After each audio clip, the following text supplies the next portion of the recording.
Fala galera, estamos aqui, vocês vestibulandos, meus seguidores, followers, como vocês bem entenderem ou bem quiserem, não importa. Estamos aqui para falar do Barroco, parte 2, no canal 5 Minutos de Literatura. Essa, 2, 5, etc. Porque a gente vai falar hoje de antíteses, etc. Quando nós pensamos em Barroco, falei no vídeo passado que a gente vai buscar a perfeição.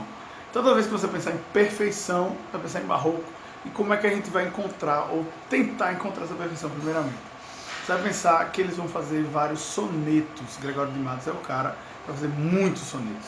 Não só sonetos, mas ele vai buscar a perfeição quando ele vai pensar, quando ele começa a pensar, na verdade, no meio termo entre a razão e a emoção, entre a fé e a ciência, entre o pecado e o perdão. Qual é o meio termo disso? Então a gente tem uma perfeição, uma busca por essa perfeição, na verdade. E a gente divide o Barroco em duas correntes. A corrente do cultismo e a corrente do conceptismo.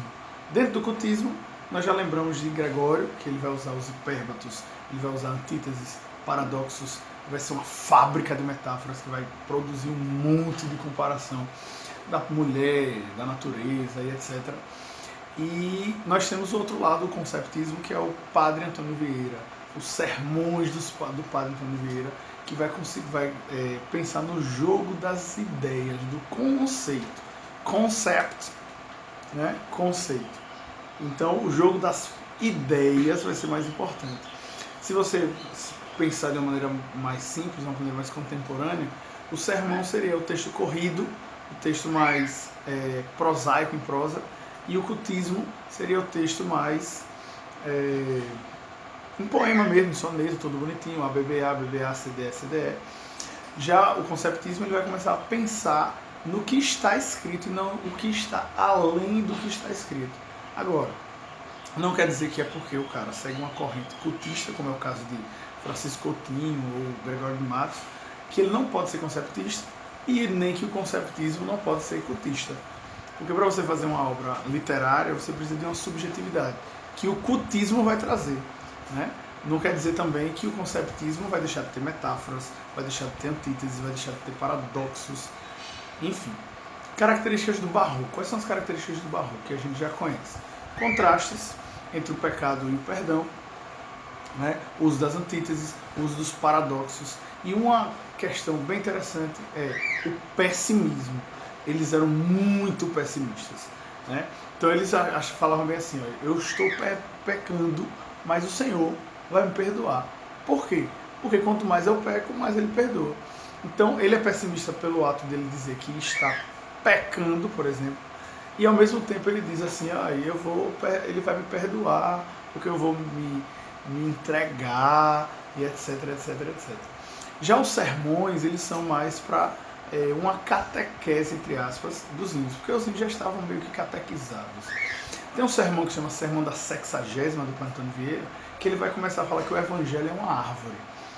Dentro dessa árvore, nós temos raízes, que é o Evangelho, o tronco, que é a matéria, ou seja, de onde vem o Evangelho, e a árvore tem tronco, tem galhos, tem folhas, tem frutos e tem flores. E cada situação dessa é uma coisa diferente. Por exemplo, o índio seria essa árvore, porque o índio ia plantar, ia crescer, ia dar os frutos. Dentro desses frutos teriam as novas sementes, e as sementes iriam frutificar novos índios, e esses índios seriam outros que se transformariam em árvores, que seriam frutos, iam dar sementes, e etc, etc, etc.